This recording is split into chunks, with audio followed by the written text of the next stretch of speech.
దేవుడు యోబుని పరీక్షించాడు, పరీక్షించాడు, పరీక్షించాడు అని చెప్తున్నాం కదా! అసలు మనం పరీక్షలో ఉన్నా అని చెప్తే ఎవరైనా నమ్ముతారా? అదే దేవుడు నిన్ను పరీక్షిస్తున్నాడు. అయ్యా బాబు! దేవుడు నిన్ను పరీక్షిస్తున్నాడు. పరీక్షలో ఉన్నావు. నువ్వు పరీక్షలో ఉన్నావు. నువ్వు జాగ్రత్తగా ఉండు. నువ్వు దేవుడిని దూషణ చేయకు.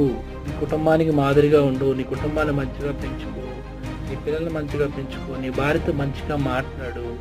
అనేక విషయాలు మనం పాస్టర్ గారు గాని, ఎవరైనా సరే చెప్పినప్పుడు మనం తీసుకుంటాం అసల. అసలు ఆ మాట మనం యాక్సెప్ట్ చేస్తామా? అసలు ఆ మాట మనం అంగీకారం చేస్తామా? అంగీకరిస్తామా? దాన్ని అసలు మనం నమ్ముతామా? దేవుడు పరీక్షిస్తే ఇవన్నీ ఎందుకయ్యా నాకు? ఏదో ఆశీర్వాదం వస్తుందని చెప్పేసి నేను దేవుడిని నమ్ముకున్నాను, బాప్తిసం తీసుకున్నాను, ఆడిళ్ళు చెప్పారని చెప్పేసి నేను దేవుని దగ్గరికి వచ్చాను, అనవసరంగా తప్పు చేశాను. ఇవన్నీ నాకెందుకు? నా జీవితాన్ని నేను జీవిస్తాను, హ్యాపీగా నేను జీవిస్తాను, లోకంలో కలిసిపోతాను. అనేక మంది ఇప్పుడుగా మాట చెప్పారు.